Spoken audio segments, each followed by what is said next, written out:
Mtazamaji wa WEM Online TV, unayemuona mbele yako ni mtumishi wa Mungu, mchungaji missionary Weston Sambo. Heri ya mwaka mpya mchungaji. Asante na wewe pia. Asante.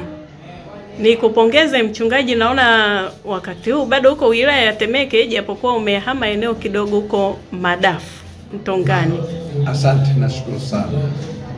Na kanisa nimeona watu wanasema Global Mission Center, lakini liko chini ya kanisa gani hasa?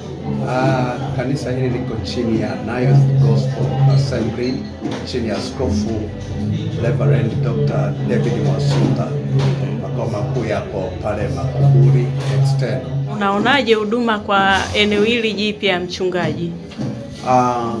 Tangu mwaka jana mwezi wa 7 ilikuwa tarehe 6 ndio tulipoanza ibada ya kwanza mahali hapa.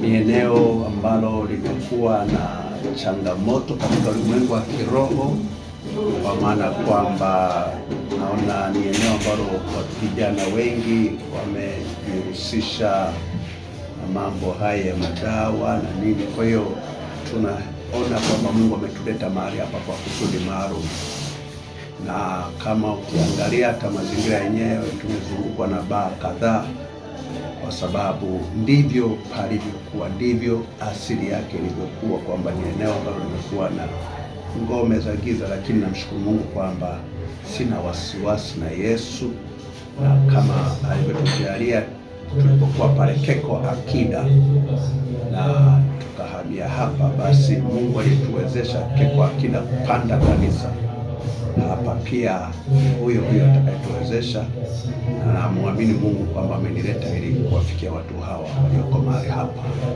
Umewasogelea vijana wa Temeke, Tandika, Mtongani, nini wito wako kwao?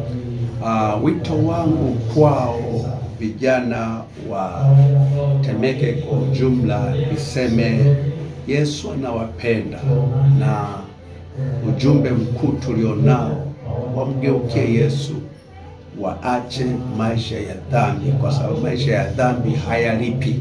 Maandiko yanasema katika kitabu cha Warumi sura ya 6 mstari 23, mshahara wa dhambi ni mauti, bali karama ya Mungu ni uzima wa milele. Kwa hiyo mtu ama kijana anayesoma au anayejenga maisha yake kwa ajili ya kuwa na mustakabali mzuri, ampate Yesu, amkutane na Yesu, aokoke, ndipo atakapokuwa na uhakika kwa maisha yake ya baadaye.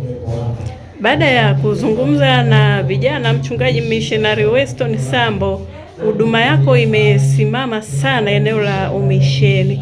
Nini wito wako pia kwa Wakristo wa leo? Wakristo wa leo napenda kuambia ni siku za mwisho. Ukisoma katika maandiko na ukiangalia katika vipindi na utendaji wa Mungu, tunaweza kusema huu ni ule wakati ambao Yesu alielezea ama alisimulia katika kitabu cha Mathayo sura ile ya 20, anapoelezea habari ya mkulima aliyewaalika ama waajiri wafanyakazi kwenda kufanya kazi kwenye shamba lake la mizabibu. Alitoka, anasema asubuhi na mapema. Ile ni indefinite time au muda usioeleweka, ambayo inaonyesha kwamba Mungu ni Mungu wa umisheni. Tangu anguko la mwanadamu alianza kumtafuta mwanadamu, lakini anakuja anasema katoka tena saa 3. Ile saa 3 aliyotoka iliwahusu watu wa Mashariki ya Kati ambao ni Waisraeli, lakini akatoka mnamo saa 6 ambapo tunaona Mungu anafikia Ulaya. Hapa katoka mnamo saa 9. Saa 9 ni Marekani, ambao pia Mungu aliwatumia kwa kipindi cha muda mrefu, mpaka sasa amekuwa akiwatumia, na wengine wetu ni mabaki ya huduma na uamsho ule wa Marekani. Lakini tunaona pia akatoka mnamo saa 11, maana yake ilikuwa saa 1 kabla ya kulipwa ujira. Kwa nataka kusema ile saa 11 wanaosemwa pale ni watu waliokuwa wamekata tamaa, ni watu waliokuwa hawana matumaini kama wangepata ajira, ni watu ambao walikuwa siku hiyo wanahesabu kuwa siku ya njaa kwao. Ni watu ambao walikuwa ni watu ambao naweza kusema walikuwa na hesabu dakika zimebaki turudi nyumbani tukiwa mikono mitupu, lakini tunawaona anawaita na hao nao anawaambia waende shambani wakavune. Hiyo ni kwa ajili ya Waafrika, kwamba saa hii Mungu anaachilia uamsho Afrika, ili Waafrika wainuke kufanya kazi ya umisheni, wawalete watu kwa Yesu. Na niwaambie watakatifu wa Bwana, wachungaji, viongozi wa huduma mbalimbali za kiroho, kwamba huu ni wakati wa Waafrika kuinuka. Sio wakati wa Waafrika kutegemea tena Ulaya, kutegemea tena Marekani. Ni wakati wa Waafrika kuinuka, kusapoti injili, kutegemeza injili, lakini wakati wa Waafrika kuinuka, kutoka kwenda kufanya umisheni. Makanisa yawe na utaratibu na mpango wa kufikia mataifa na kufikia jamii ambazo hazijafikiwa kwa injili, maana Mungu anafanya kwa nyakati. Sasa anafanya kazi na Waafrika, na huu ni wakati wa Afrika kuinuka, tuweze kuangaza kama neno la Mungu linavyotuagiza. Tukiachana na hayo, Missionary Sambo, mwaka huu ni neno gani kutoka hapa Global Mission Center, ama kauli mbiu ya mwaka? Mwaka huu kwetu ni mwaka wa maongezeko. Mwaka wa maongezeko katika nguvu za Mungu, ni mwaka wa maongezeko kiuchumi, ni mwaka wa maongezeko kiidadi, ni mwaka wa maongezeko kiufahamu, kwamba mwaka huu tunautazamia Mungu kutuongeza kwa idadi, Mungu kutuongeza kwa ufahamu, Mungu kutuongeza kiuchumi, Mungu kutuongeza kiroho. Na kwa sababu hiyo hata sasa tuko kwenye maombi ya kuhakikisha mwaka huu tunauanza kwa maombi, ili tujae nguvu, na kwa nguvu hizo tuweze kuteka zile baraka na maongezeko yaweze kuwa kama tulivyoyatamka. Nikupe nafasi ya kuzungumza tena neno lolote lile kabla ya kutoa namba yako kwa mtazamaji. Ndugu mtazamaji unayenitazama kupitia WEM TV, anze kwa kusema karibu sana Mtoni Madafu tuweze kufanya kazi ya Mungu. Nimekuwa katika huduma hii ama katika uchungaji kwa miaka sasa 33, lakini nikiongeza na miaka ambayo nilitumia nikiwa mchungaji msaidizi chini ya huduma ya vijana, ina miaka 41 jumla.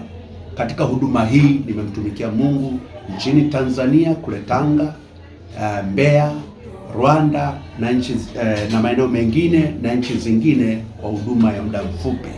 Niseme na wakaribisha tuungane tena kumtumikia Mungu hapa Mtoni Madafu, mahali ambapo Mungu ametupa ni mahali pakubwa, tutaweza kuifanya kazi ya Mungu kwa uhuru.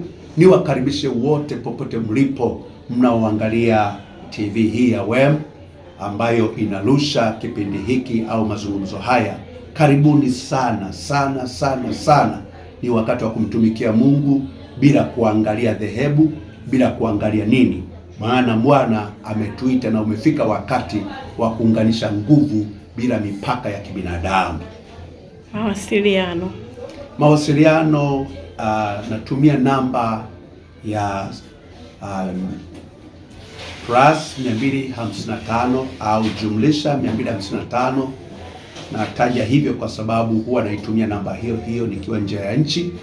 Halafu 762 91 98 38.